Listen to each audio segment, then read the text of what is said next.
राजस्थान में राज्यसभा चुनाव के लिए पल पल बदलती तस्वीरों के बीच अब नया शगुफा है मिशन मानेसर।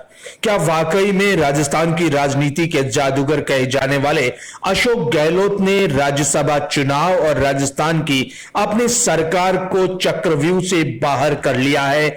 मुख्यमंत्री अशोक गहलोत ने क्या वाकई में मिशन मानेसर के जरिए सरकार से गिराने से लेकर राज्यसभा चुनाव में शिकस्त देने की बड़ी रणनीति का पर्दाफाश कर समय रहते उसे विफल कर दिया गया है? ये सवाल अब चारों ओर गूंजने लगे हैं। पिछले 3 दिन से राजस्थान की राजनीति में लगातार एसीबी में शिकायत से लेकर आरोप प्रत्यारोप के शब्द बाण चल रहे हैं और इन शब्द बाणों के बीच अब एसीबी से लेकर रिसोर्ट की राजनीति तक में राजनेता क्वारंटाइन किए हुए हैं, तो उधर अब ये तोड़ो वायरस भी सक्रिय हो गया है।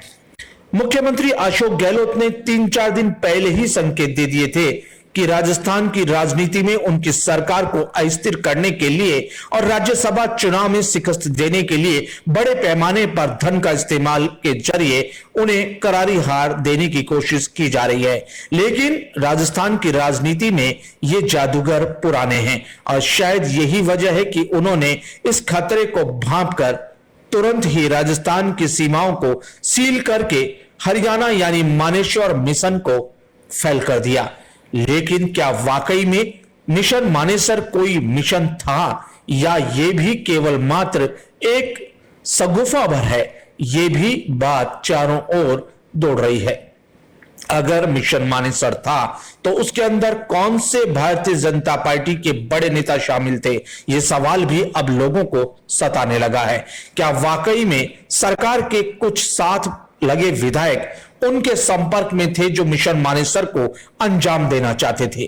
क्या वाकई में इसके लिए बड़ी रकम की खेप राजस्थान आ रही थी हरियाणा होते हुए और बॉर्डर सील कर उसे बचा लिया गया? क्या वाकई में रिसोर्ट के अंदर बाड़ेबंदी बेहद जरूरी थी क्योंकि सरकार को अपनी हिलते हुए इन कदमों को रोकने के लिए, अपने जाते हुए विधायकों को रोकने के लिए बाड़ेबंदी सबसे सुरक्षित साधन नजर आया?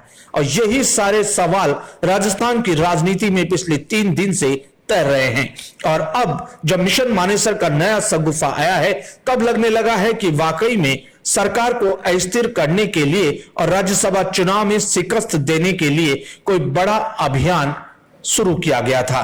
लेकिन अब भारतीय जनता पार्टी की ओर से इस पर कुछ नहीं कहा जा रहा सिवाय इसके कि ये कांग्रेस की बकवास है।